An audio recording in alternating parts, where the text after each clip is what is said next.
friends, welcome to Wellness Lifestyle. I'm Cecilia, your health coach, and on this channel, I like to share healthy lifestyle recipes and tips. So, if this is something you're interested in or curious about, I would love to see you subscribe to this channel. If you haven't, welcome. And if you have and you're returned, you're in for a treat today. I am making one of my favorite banana bread recipes. It's super easy. I know I've made a banana bread recipe on my channel before. That one I would say it's still my favorite recipe. However, it's a little bit more advanced. It takes a little bit more time, but it's well worth it. Now, today's banana bread recipe, you can make all in one bowl. We're going to get right into it. Now, I've got a few bowls here, one for banana peels for my compost and a bowl for the crumb topping. Now, I know I don't have the crumb topping recipe in the description box, just the banana bread portion. The banana bread portion recipe that I shared with you is perfect on its own. I just like to have some extra crunchy texture and caramelization at the top of my banana bread. So I just wing a banana topping. I'm going to show you how to do that if you'd like that.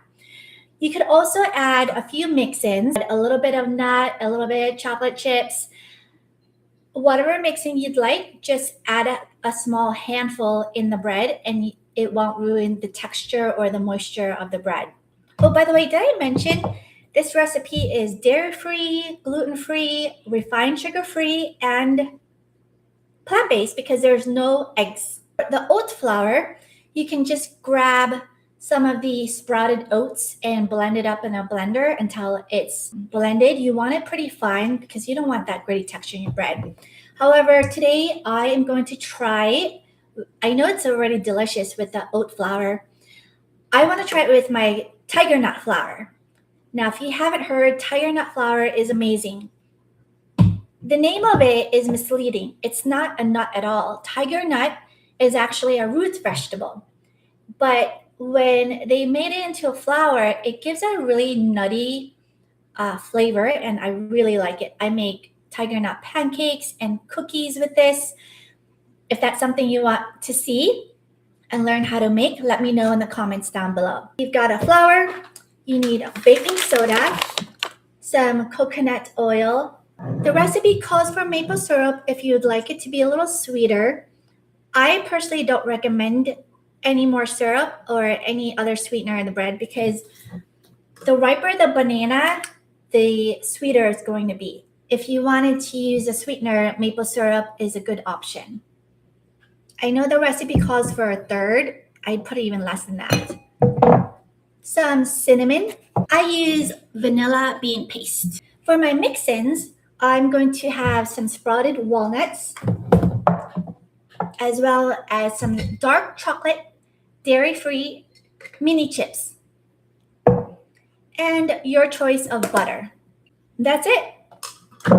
Obviously, the star of the show, the bananas. Luckily, I just had 3 left, and 3 is all you need. I recommend a potato masher. If you don't have one, just use a really large fork, and that should be fine. Basically, put everything in a bowl, mix it up, and bake it. Let's preheat our oven at 350. Do just a very light coating, either avocado oil or coconut oil, because when you're cooking something on high heat, you don't want to use olive oil. You definitely want to use the high heat smoking point for any type of baking or high heat cooking on your stove.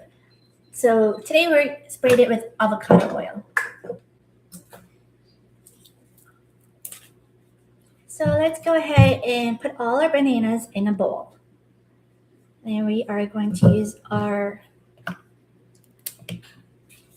potato masher to mash it up. Now, I promise you, if you've never baked before, this is a really good recipe to start with because your friends and family will be super impressed. It's really easy and the taste value is like through the roof. We are just gonna mash it until it's somewhat coarse. You just mash it to the texture of your liking.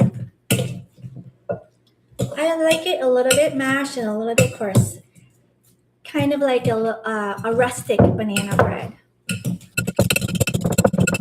Right, that took no time at all. 1.5 cups of your choice of flour.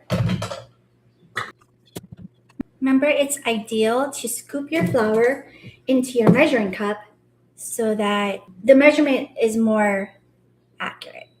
I decided to make this recipe for you because number one, I had the bananas ready.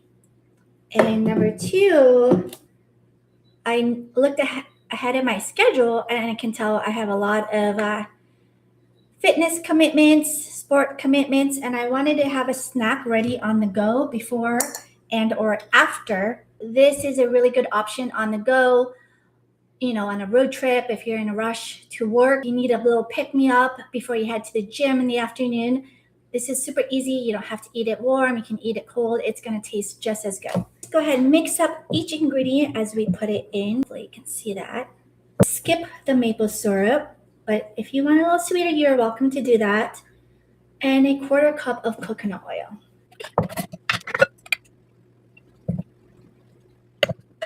Now, those of you who are new here, you may notice that I'm doing this live. With my lifestyle, the live stream works pretty well for me. So make sure you hit that notification bell icon.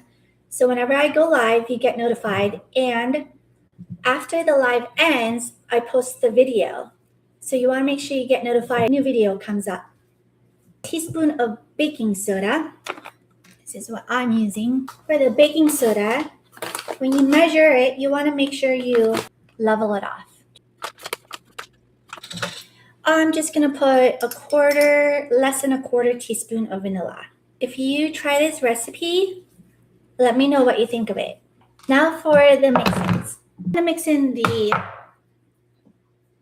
chocolate chips. These mini dairy-free chocolate chips. These are so cute. I mean, look at how tiny. They're so tiny. Uh-oh. I will save that for later. All right. So I'm just going to do a small handful. Into the bread pan it goes. I honestly don't know how these people do this on TV when they hold the bowl in front so you can see without dropping it. Maybe they have like sticky fingers or something. But this is my first time trying this, so bear with me so far so good. There we go. I'm actually going to reuse this bowl to make my crunchy topping. This is what we have leveled off. I'm just going to take a bunch of walnuts. This part you don't have. Oh, I forgot the cinnamon. You know what? That's okay. I'm just going to put it in with the topping. I'm going to put a sprinkle of cinnamon. And I will crush it together with the walnut. This is the beauty of this recipe. Walnuts have those little nooks and crannies. That's why I know when I put the cinnamon in there, it's going to incorporate into those nooks and crannies. And so every bite will have that cinnamon. That might be a modification that works out better than putting it in the bread. It's up to you. But no need to panic. Just enjoy the process. This is a really simple recipe. I promise you, you can't mess it up. Got it coarsely chopped. If you don't have one of these, put it in a Ziploc bag. Roll those can of beans over it. Grab a little hammer and hammer it down. You don't have to have anything fancy for this recipe. Sprinkle a little bit of the tiger nut flour to give it the crumbly texture. Ooh, I thought this butter was going to be melted by the time I start, but it's not. The warmth of my hand will melt it, so this is what we have so far. So as you can see here, it's getting a little crumbly. That's the perfect texture I want. Just like that. You can just sprinkle it over. Now, if you don't finish this banana bread, you can always freeze it, slice it up into thin slices, and throw it in your freezer. So that's it. I only dirty up one bowl today, and then my compost bowl, about 45 to 50 minutes. So I personally like to cook this at 45 minutes with the timer. After 45 minutes, turn off your oven, let it sit in there for another 5, and then take it out. That way it doesn't dry it up, keeps the moisture in, but also the crumb topping gets a little crunchy. And here's a finished product before it goes into the oven. I can't wait for you guys to try this. I hope you like this recipe and give it a try. And finally, I have a free training on my website. It's in my bio. We'll see you at our next live cooking class. Until then, be well. All right, let's get started. You know what? It would help me if I had the measurements in front. Hold on.